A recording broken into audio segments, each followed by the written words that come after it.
courage to me is the virtue from which all the other virtues depend on. Justice is impossible without courage. Self-discipline, it demands courage. And then wisdom, of course, the search for knowledge and truth is perhaps the scariest thing that one can embark on in life.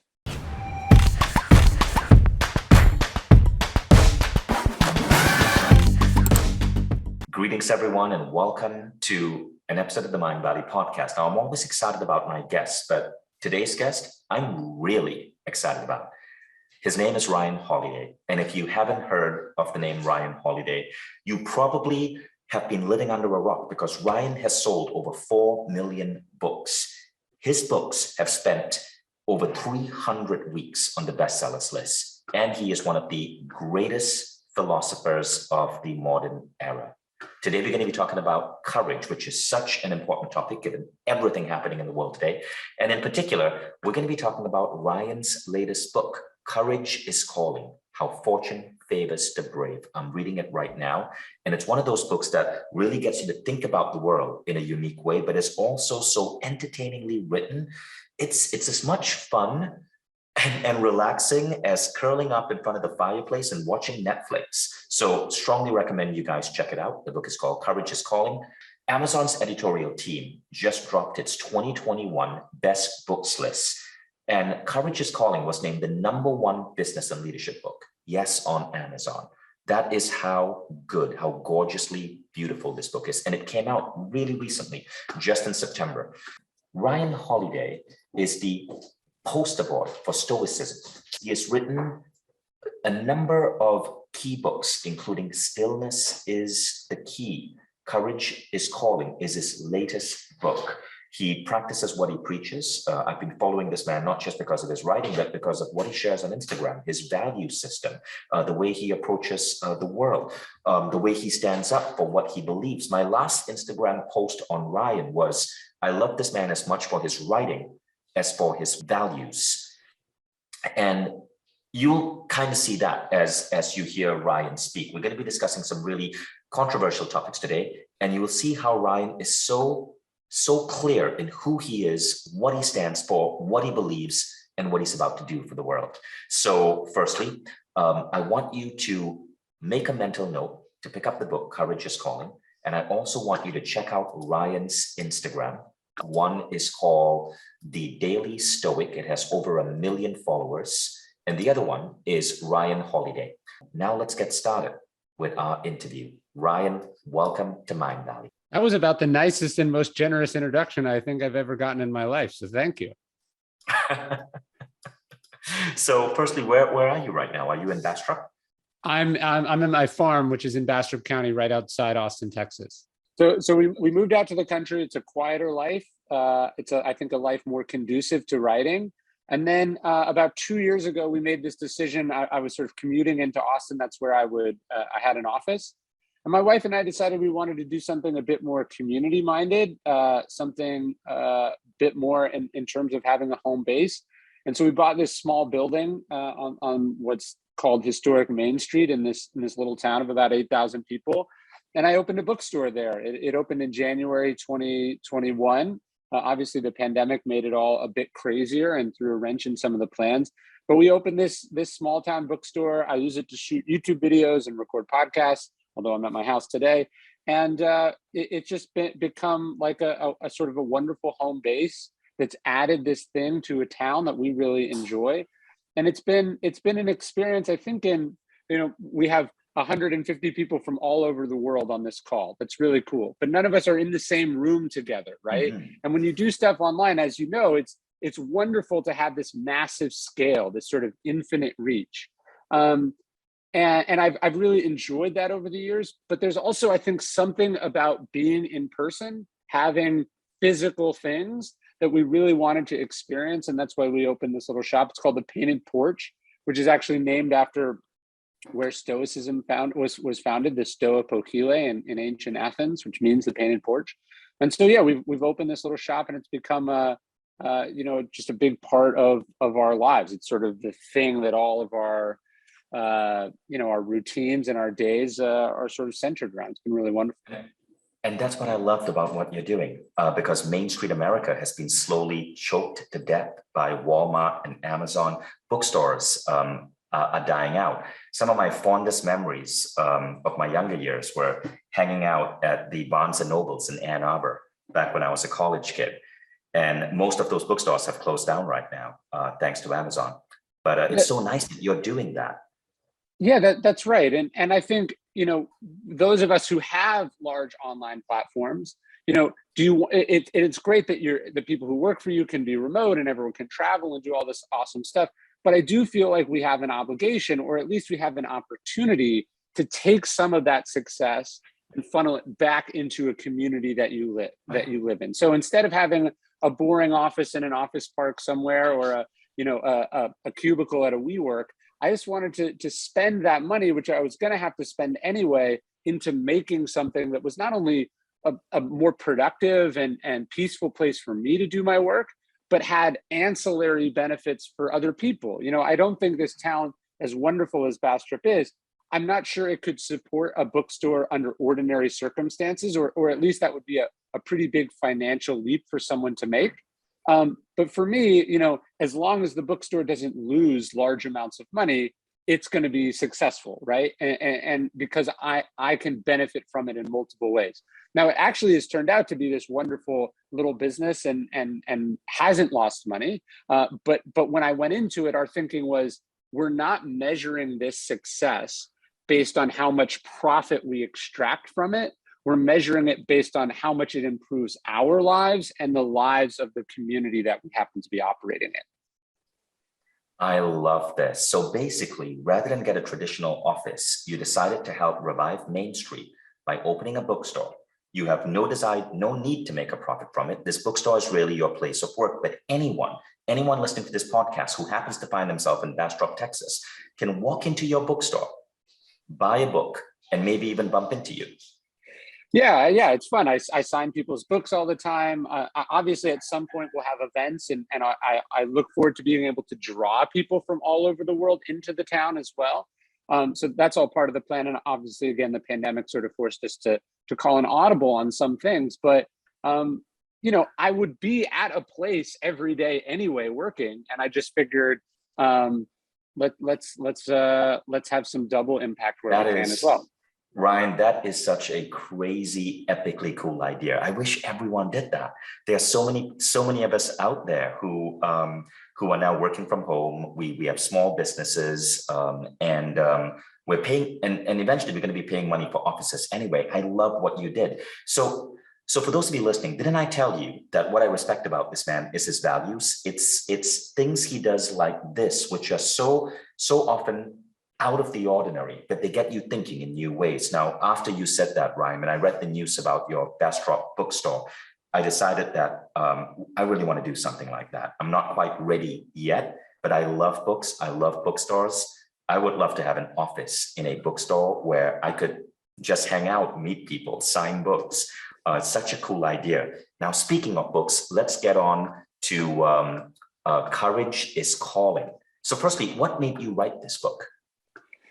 Well, I was on a walk with my family, and I was in the middle of finishing my book, Stillness is the Key. And we were out for this walk, and I was starting just to think about what I would do next. And I don't know if you've experienced this, but I tend to find that it's when you're in the middle of doing something else, when you're deliberately not trying to think of an idea, that ideas tend to pop into your head. Right. And so this theme of courage being, when I think about the things that I'm most proud of in my life, or the things that have worked out best for me, they almost universally have some form of courage in them. So I was interested in the idea of courage. And then I remember talking to my wife about it. I said, it would be really cool to do this book about courage. And then what she pointed out was that, and I'd written about this before, but for Stoicism, which is the philosophy I read about, courage is inseparable from the three other cardinal virtues of temperance, justice, and wisdom. And so the single idea of writing about this one thing that I was interested in, that I felt I hadn't really read any good books about, that I wanted to have more of in my life, actually sort of very quickly evolved into a series on what we call the cardinal virtues. Cardinal comes from the Latin word cardos, which means hinge. These are sort of pivotal virtues that one should build a life around. And so the journey that I'm on now is first writing this courage book, and then it being the first in a 4-book series that I'm trying to do as one book a year now. So I'm in the middle of the second book. But courage to me is the virtue from which all the other virtues depend on. Justice is impossible without courage. Self-discipline, it demands courage. And then wisdom, of course, the search for knowledge and truth is perhaps the scariest thing that one can embark on in life. Amazing. So this is going to be the first of a series of books. That's right. And by the way, for everyone listening, Ryan has been at this for a while. One of his first books is called Trust Me, I'm Lying. I read that in 2012. Brilliant, brilliant, brilliant book. He went on to write books called The Lives of the Stoics, Ego is the Enemy, The Obstacle is the Way, The Daily Stoic. I was just asking our live audience here, what are their favorite books? The Daily Stoic was coming up a lot.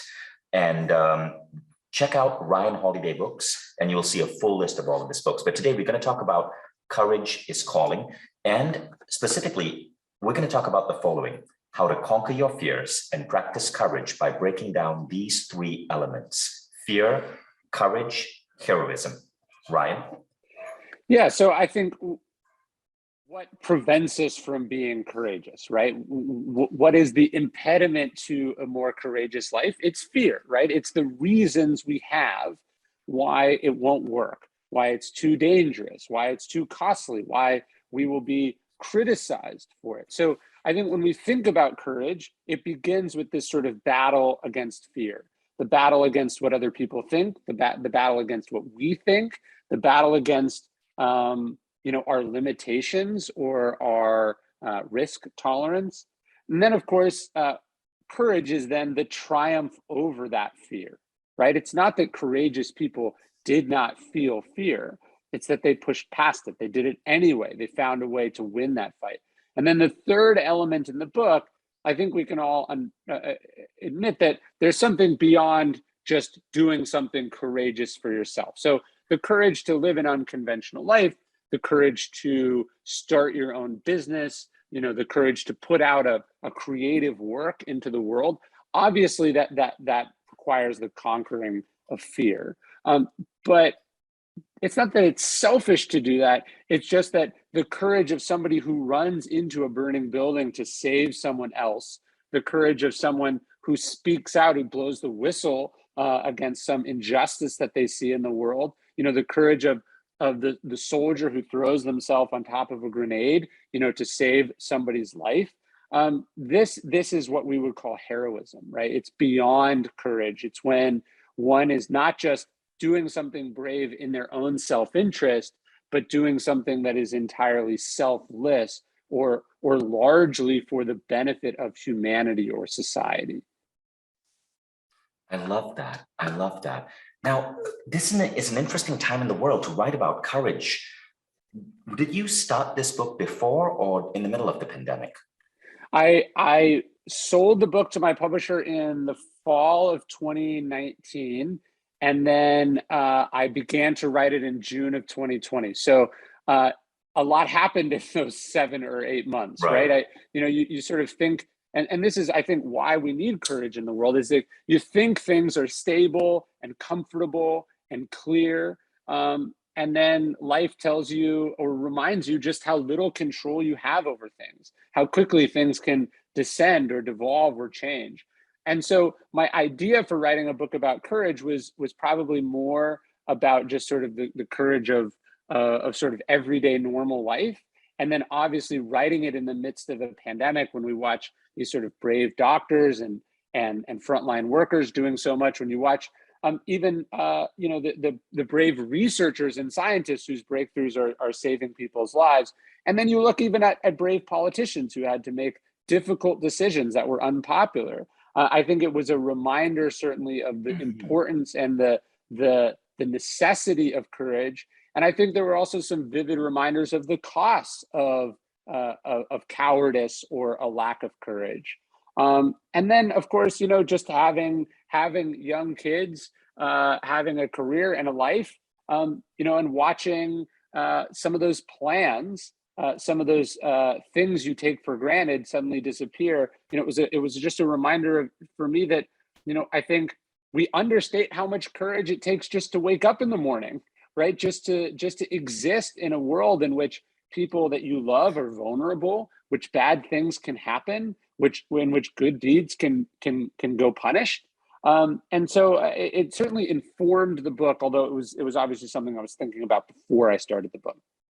So there are a couple of quotes from the book which are so relevant to what we're going through today. I love this one. There is no room for fear, not with what we want to do anyway. This life we're living, this world we inhabit, is a scary place. If you peer over the side of a narrow bridge, you can lose the heart to continue. You freeze up, you sit down, you don't make good decisions, you don't see or think clearly. The important thing is that we are not afraid. Yeah, there's a Hebrew prayer that basically says, the world is a narrow bridge. The important thing is to not be afraid. Meaning that, if you've ever been in one of those sort of beautiful hikes and there's this tiny little rope bridge that you have to walk across on some gorge, right? How do you get across? You just have to book it across. If you stop and you think about it, if you peer over the edge, if you feel how the thing is shaking, you freeze up. And then you're stuck in exactly the place that's terrifying. And so I think so much of fear is about momentum. It's about movement. It's about forward motion. And it's about, I think, to a certain degree, not overthinking things, right? I think a lot of times we're afraid because we've thought too much about something as opposed to not thinking enough about it, right? We've thought through every possible bad case scenario, and yet these bad scenarios also they're just vaguely looming over us. And so I think part of what Stoicism is about, part of what I'm talking about in the book, is just sort of getting moving, cutting things down to size, and not being overwhelmed by them, not peering down over the side, not freezing up. You just got to keep going. And I think we felt that during the pandemic too. It's like, if you had asked someone in March of 2020 how they were going to get through this, they probably would have not had no idea. But how did they get through it? It was one day at a time. One day at a time, right? I think that's the key idea. So you said we can conquer fear, practice courage by breaking down into three elements: fear, courage, heroism. If you could give us some wisdom right now, how do we apply these three, given everything that's happening in the world today and all the unknowns? Sure. So I think fear, as we said, is this sort of vague, sort of ill-defined sort of worry or anxiety. So part of what we want to do is really think about what this thing that we're scared of is. Why is it, you ask people why you don't want to do something, and they'll say, well, I'm worried about what people will think. Well, what will they think? Why does it matter what they think, right? Sort of actually breaking down what this thing is, I think, is really important. To me, courage is often about just going, right? As we talked about, it's moving forward. It's doing what you were trained to do. I think one of the things I love from the Stoics, they go, how do you when you deal with adversity, you want to be able to say, this is what I trained for, right? So you prepare for this. You live an active life of initiative. There's that expression, do one thing every day that scares you. I love that because it's true, but why is it true? It's because practicing the ability to do things that you're scared of, you build it like a muscle. And then I guess when we think about heroism, or we think about this sort of higher form of courage, what we're really talking about is, well, what is your why? Why are you doing these things? Who are you doing them for? Right? If everything we do in this life is measured by its impact in terms of our dollars and cents, in terms of our reputation, we'll ultimately not do some of the courageous things that we need to do in this life. So, like, I think about this as a writer. My job as a writer is what? To say what I think needs to be said, and it's to make a positive difference in people's lives. That's what my sort of marching orders as a writer are. So obviously there are things that I feel like need to be said that I think will make a positive difference in people's lives that they don't always want to hear, or that perhaps are not the most financially lucrative things to say. Like, look, writing about an obscure school of ancient philosophy, which is what I've chosen to write about, has been immensely rewarding and exciting and fun. But I also understand as a marketer and as a regular human being that this is not everyone's cup of tea, that there are certainly more appealing or accessible things to write about. And I could do that and it would benefit me financially. But that's not why I feel like I was put on this planet. That's not why I decided to become a writer. If I already chose this profession because it was a calling as opposed to, you know, a way to get rich, well, then I need to let that guide my day-to-day decisions and say what I think is important, what I think is interesting, what I get excited about, not again what I think is going to get the most clicks or retweets or likes or whatever. So when we think about heroism, again, it's not just giving your life for a cause. It's also just deciding sometimes not to value fame or money or likability for what you think is important. Thank you. And you know what? I think by you focusing on stoicism, which you're right, it wasn't a well-known school of thought, but you've made it such a hot topic. I'm seeing people write in the comments, we need to bring a program on stoicism to Mindvalley. You've made it a hot topic and you've made yourself the poster boy for that topic, which is brilliant, actually. Well, I think that's the funny thing is that the thing that was often scary or risky at the time, in retrospect, becomes very obvious, right? So when I sold my first book, The Obstacle Is the Way, to my publisher, I said, hey, I want to do this book about stoicism. They offered me half what I had gotten paid for my first book. So they basically did not believe in it. They thought it wasn't a particularly good idea. I mean, they supported me, but they were skeptical, right? As they likely should have been. It was a risky proposition. But because I feel like I did a good job, because I really thought about it, because luck and a bunch of other factors went into making it a success, now it is a hot topic, and people all the time I get emails, hey, I'm writing this book about stoicism, will you provide a blurb? Or, you know, sometimes I hear about people getting advances for books about stoicism that were far more than I got for my first book about stoicism. Now, the important thing to note here is that almost certainly none of these people will have the success in the space that I had, because part of success is about risk. And so if you go to what is safe, what is established, what other people are doing, yes, it's not as risky, but there's also likely to be less in the way of rewards. Peter Thiel has this great line. He says, competition is for losers, which I think is a great line. The idea being, you want to go where there's no competition. You want to go where there aren't other people doing what you're doing. So this is where courage comes in. That's scarier to do, like to be all alone in a space, to start a business, a website, a creative project, to go live in a place that not a lot of people live. That's a scary thing to do. But when you do it, it turns out that you're right, or it turns out it was a good idea, the potential upside there is much greater. The impact you can have is much greater, right? And so that's just something I always try to think about, is why are you doing what you're doing? What's motivating you? And, you know, what kind of risks am I willing to take in pursuit of that thing? What I love about the book is the stories that you share. There's a story of Florence Nightingale, which is so beautiful, a story of Martin Luther King. You even mentioned Peter Thiel, tons of really amazing stories. And then towards the end of the book, I won't give it away, but towards the end of the book, you mentioned your story when you were working at American Apparel and you helped in your role in the ouster of the infamous Dove Charney.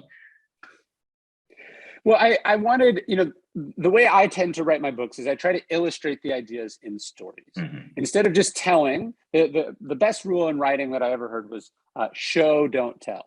So you don't lecture people, you illustrate what you're talking about through stories. So I tend to illustrate through stories. That's how I learn. That's what gets me excited. So the book is stories, examples of courage in its many different forms, from the courage of Florence Nightingale, who not just braves disease and warfare to revolutionize the concept of nursing, but as a rich aristocrat in London, her parents were ashamed, disgusted that she would pursue this sort of working life, right? And so that the courage of Florence Nightingale was really the triumph over her parents' expectations, society's constrained gender roles at that time. It was the decision to go on a journey as a human being and do something that was just everyone else was saying was a bad idea.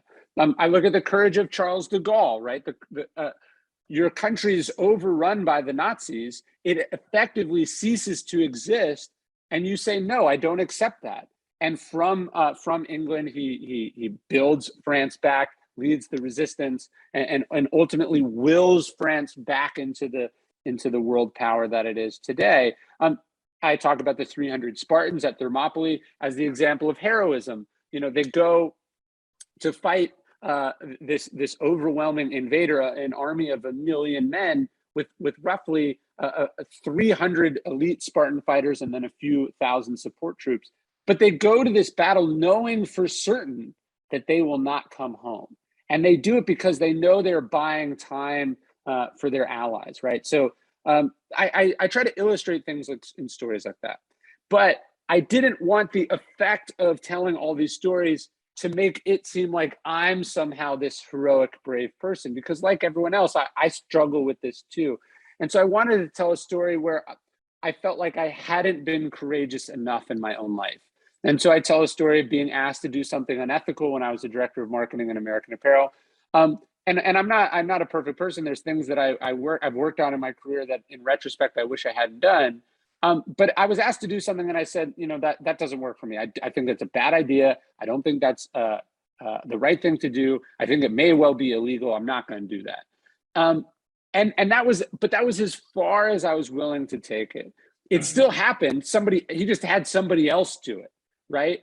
And I remember feeling both, as I sort of reflected on this, feeling both proud of myself and then feeling both ashamed that I hadn't taken it as far as I should have done. I knew what was right, but I was afraid to take it as far as I should have. And why was that? Well, I was afraid of losing my job. And I think that's a thing that holds a lot of people back. So I wanted to tell this story to just first off to remind the reader, but also because it was scary for me to write. I wanted to sort of show something from my own life that's not one of the most my proudest moment, but it's also a moment I've learned from and I feel like has made me better, more courageous day to day and now going forward.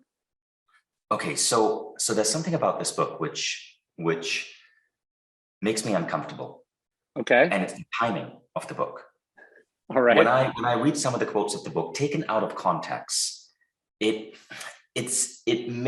wonder if it may give people permission to think that they should stand up against vaccine mandates or avoid the vaccine or go against public health policy. And as you know, there's a lot of misinformation out there. Sure. Do you think people could misinterpret the book? Sure. Well, look, this is a very, very timeless problem. So in short, Ryan, let me phrase it this way. How do we differentiate true courage from a situation where we are actually misinformed and we are operating from a place of ignorance? No, it's totally right. And that's what I was going to say. Aristotle was talking about that exact issue 2,500 years ago. He says, look, courage has to exist on a spectrum because there's cowardice, right? That's an absence of courage. But on the opposite end of cowardice is recklessness, right? And in the middle, that's where courage is, right? He says courage is a midpoint between recklessness or stupidity or selfishness or whatever, and then cowardice, running away from problems, right? And so in the ancient world, courage wasn't simply just embracing risks. I guess what I would say is courage is not driving around without a motorcycle helmet if a motorcycle helmet would save your life, right? So when we talk about courage, we don't just mean having no fear, because there are some things that are dangerous that we have to be aware of. And so when we think about something like vaccines, this is where the other virtues come into play. So not being afraid of COVID is good. You shouldn't be afraid of a virus, but there's a difference between being afraid of something and then being aware and understanding something. So when the Stoics talk about self-discipline, when they talk about justice, when they talk about wisdom, this is where this all comes together. You have to understand what's going on. So like, take something like a vaccine. If you go, I'm not afraid of death, I'm healthy, what do I care if I get COVID? I guess that's okay, except the average person who gets COVID infects between like 5 and 10 other people.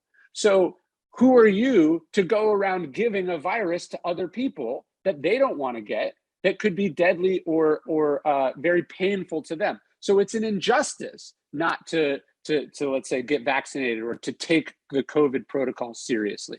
But then also let's talk about wisdom, right? How many of the people who are resistant to these protocols or the vaccines are doing so because they've been fundamentally misinformed or misled, right? And we see this, you know, in the US almost every day, there's a story about some anti-vaxxer who was an anti-vax activist who's now in the hospital or dying of COVID, and their last words are trying to inform people about what a mistake they made. So when we talk about virtue, courage isn't simply just doing a dangerous thing and not being afraid. Courage is doing the right thing without fear. And I think we can say very clearly, given that Marcus Aurelius was the emperor of Rome during the Antonine Plague, and he watched millions of people perish to this terrible disease, and he himself may well have died of it, that he would have said, as a believer in protecting the common good and doing the right thing for the innocent and the vulnerable, that he would have taken this very seriously, and he would have cared a lot about how his actions affect other people. I'm young, I'm healthy, I don't have any pre-existing conditions. That's not why I've decided to get vaccinated, to have my children be vaccinated, to try to take COVID seriously with my employees at my bookstore or my office. It's because I don't want to negatively impact other people. I would feel terrible if in any way a choice that I took negatively impacted or worse, killed somebody else. I don't want that on my conscience. And I feel like we have an obligation as human beings to try to come together and solve problems like this. Absolutely, Ryan. Absolutely. Thank you so much for sharing that. Now I'm seeing in the comments, people are saying, well, vaccinated people can spread the virus as well. Yes. Which is true. Which is true. But here's the data. According to the Cleveland Clinic, if you are vaccinated, you carry 40% less viral load, 60% less virus in your throat, and you are carrying the virus 3 days less. So you spread it less. Viral spread is a mathematical function. Governments and good policymakers can predict the rate of spread. Vaccination and mask reduce the rate of spread. Mask, for example, reduce spread by about 50%. You're also less likely to get it at all. Yeah. You're also less likely to get it if you're less likely to get it, right? And then you can't spread what you didn't get, right? And so exactly. And the other thing, just to the people commenting, the other thing is you're less likely to end up in hospital. And a big reason for this public policy is not to punish anyone, it's to prevent hospitals being overloaded, because that can cause massive issues in the healthcare system. I think that's totally right. And again, the Stoics talk about this idea of the common good. 80 times in Meditations, Marcus Aurelius refers to the common good. He says, what's bad for the hive is bad for the bee, right? What's bad for other people, what's bad for the world is bad for you in the long run. It might not feel that way, but it is. And so, yes, when we think, not even just like, hey, by overrunning the hospitals, this cancer patient isn't able to get the treatment they want. Just think about these nurses and doctors who have been working day after day for the last 2 years, seeing unending amounts of death and suffering, who have had to put their own families at risk.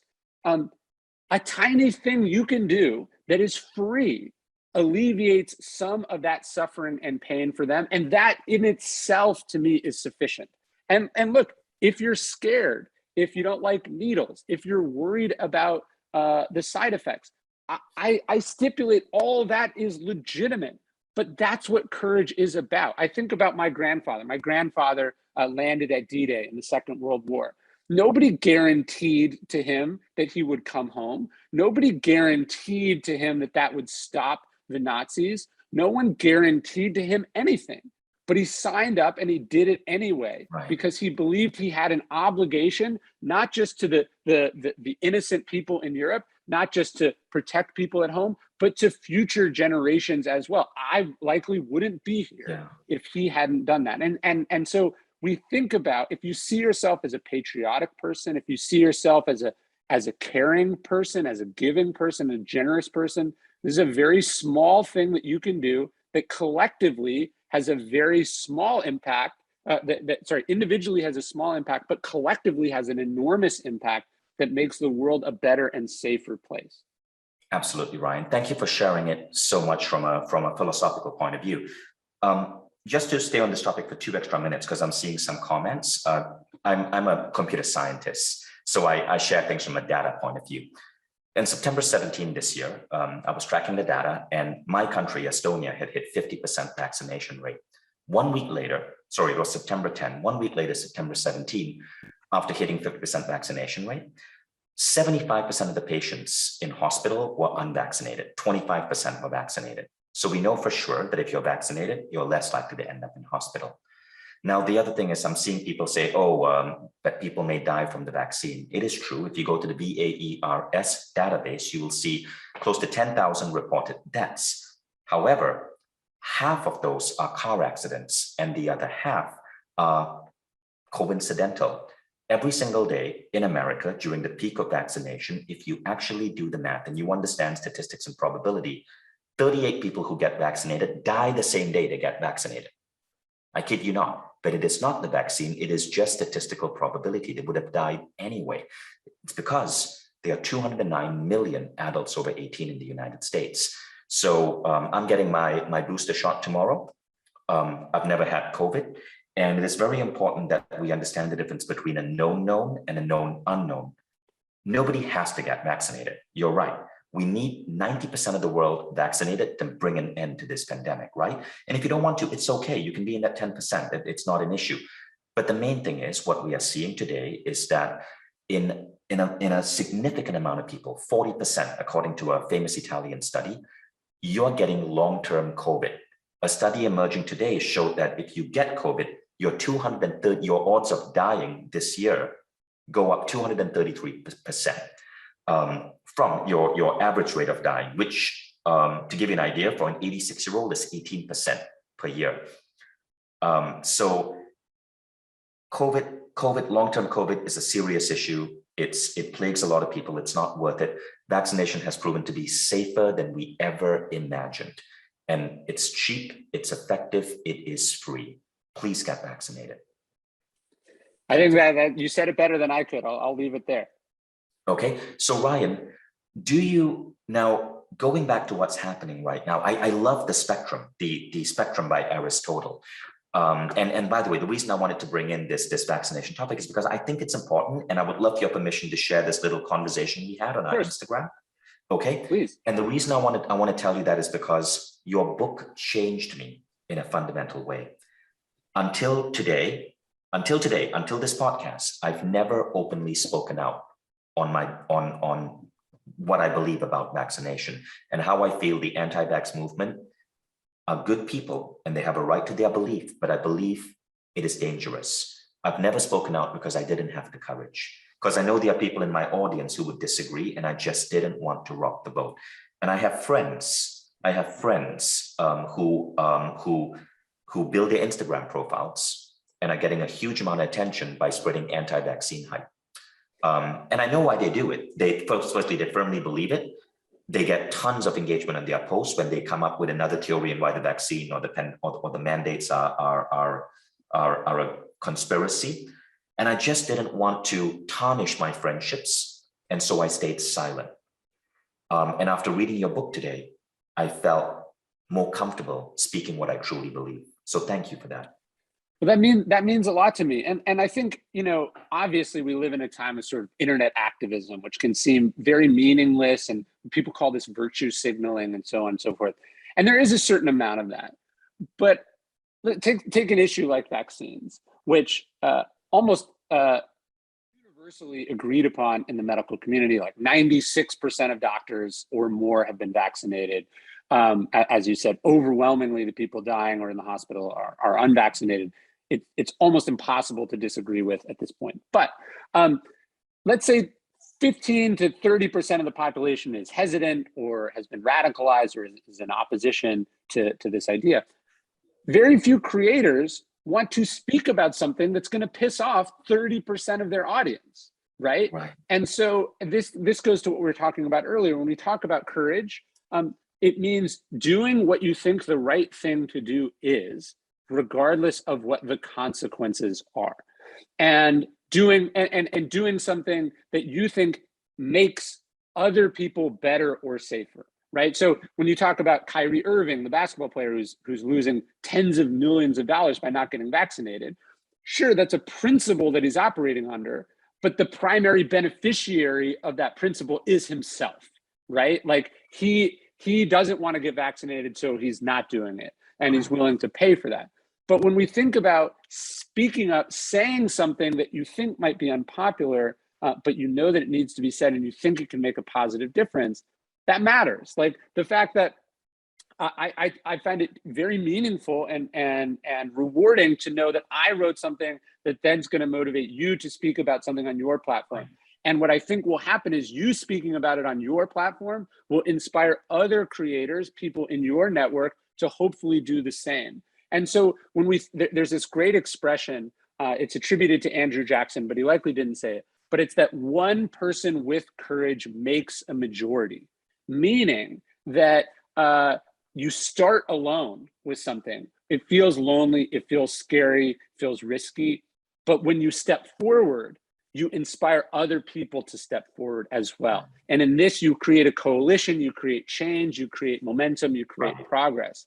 And so if everyone is afraid to speak up about something, then what needs to be said doesn't get said. You're right. And in the case of this pandemic, what you just referenced, one person speaking up and everyone following, the opposite happened. Of course. A few anti-vaxxers came out, they got a ton of attention, and then other people started going anti-vax, but very few people like you and me spoke up. I mean, you did eventually, I just did, but very few people like you and me spoke up because we believed in the vaccine. We trust that global governments all around the world are collaborating with the world's leading scientists to put an end to this ridiculous situation. But very few people I know who are believers in the vaccine, who trust science, spoke up because they didn't want to lose that 30% of their followers, which unfortunately I wish we had done. One of my favorite quotes from Marcus Aurelius, which it really hit me during the pandemic, that he had written during the Antonine Plague. He says, look, there's two kinds of plagues. He says, there's the one that destroys your life. That would be, in this case, COVID or smallpox or the Black Death or any of there's the plague that can kill you. And then he's like, there's the plague that can destroy your character, that can infect you in a different way. And I'm sure you have people in your life that you might classify this way. I get all sorts of angry emails or letters about it even. And you talk to a person who's been misinformed or radicalized or sort of gone off the deep end with some conspiracy stuff, and you get the sense that, oh, they caught an idea virus. Because someone put something out in the world, it got in their brain and it's warped and affected how they think about things. And so I'm very cognizant of that. And to me, that creates the obligation to speak out about things that are important or true, because you want to get it you want the other virus to get out in the world, the positive virus, the virus that says, what are our obligations to our fellow human beings? What does the data say? Right? How can we alleviate the overwhelming load on hospitals or the medical system? How can we make a positive difference? And if that's the virus that we all catch, not only do we solve this problem, but we solve Right. other problems that are bearing down on humanity, from climate change to income inequality to civil wars and unnecessary conflicts. So we have to think about how we can spread positive messages that make the world better through our platforms. We shouldn't just use our platforms to make money or to help. Like, I think about this. Look, Stoicism is a wonderful philosophy that will make you more productive, that will make you happier, that will make you more resilient. It will make you a better individual. And I could spend all day just writing about and talking about that. And hey, as it happens, those are the things that are probably best for book Right. sales or course sales or social media followers and shares. But Stoicism is also a philosophy with an ethical framework, with as we talked about, with a set of responsibilities to the common good. And so I have to make sure that I'm putting that out in the world as well, because that's what ultimately makes a bigger difference. If success for Mindvalley was that it made everyone richer and more successful, but also more selfish and entitled or conspiratorial or whatever, that's not success. You're not going to look back at the end of your life and be like, oh, I won. You're going to feel like something went wrong. But if you feel like the business and the community that you built was a positive difference maker in the world, that's going to mean so much more to you than any financial success ever could. Absolutely. Absolutely. You're absolutely right. And I'm glad you said that. Success to Mindvalley is about getting our content out to as wide an audience as possible, but also staying conscious and true about the information we put out. I loved how in one of your writing, you criticized social media platforms, saying they could be shutting down a lot of these conspiracies, these dangerous conspiracies, which are affecting people's health, but they don't, because they know that it creates eyeballs, similar to how and engagement. It's the most like engaged OAN content. or Fox News works, right? So yeah, thank you for sharing that. So much to think about from this interview, man. Ryan, we got to get you back for a longer podcast. Now, I promised there's going to be a couple of audience questions. Yes. I'm going to bring up some of the questions. So I'm looking at the questions, but there's not many yet. I guess people were so engaged in the conversation that we didn't get that many questions. But do we have a question from the audience? Feel free to post it directly in the chat on the idea of courage. Okay, so let's look at this question. It's from Rajat. Rajat, I'm going to paraphrase the question a bit. Okay, Ryan, how do you find courage to stand up against a family member who is forcing you to live or operate in a certain way? Well, one of the most powerful Stoic practices is the idea of memento mori, that life is very short, that you could go at any moment. And when I think about people who want you to be or act a certain way, and we give up years of our life placating them or trying to please them, I really try to remind myself of the cost. Florence Nightingale, for instance, spent 16 years trying to live as her parents wanted her to live, and eventually realized that that was impossible, that these people were never going to be happy or pleased, that they were never going to give her what she deserved. And this is why she decides to break and pursue her calling and make a positive difference in the world. And we should think about, obviously she's a heroic, wonderful woman who did so much for the world, but we should also think about what those 16 years cost humanity. Right? What if she'd been able to pursue this earlier? So when we listen to what other people want, when we let them sort of bully us into, our punches or tucking our feathers in or whatever expression you want to use, we should think not just what it's costing us in terms of time in our life that we can never get back, but we should think about what we might be depriving the world of, what kind of difference we might be able to make if we decided to pursue or do that thing that they're so afraid of us doing. I love that. Thank you, Ryan. So with that, we bring an end to this podcast. And I want to remind you of where you can check out Ryan's books. Firstly, check out his author page on Amazon. And the book that we're talking about here is called Courage is Calling. Fortune Favors the Brave. As I said, Amazon just declared this the best leadership book of 2021. So go check it out and follow Ryan Holiday, Ryan Holiday on Instagram. Ryan, thank you for being with us. This was so fun. I'm so glad we got to do it. And I hope to see you at the Painted Porch one day. Absolutely. Can't wait to visit. And we hope to see you on Mindvalley one day. You got it.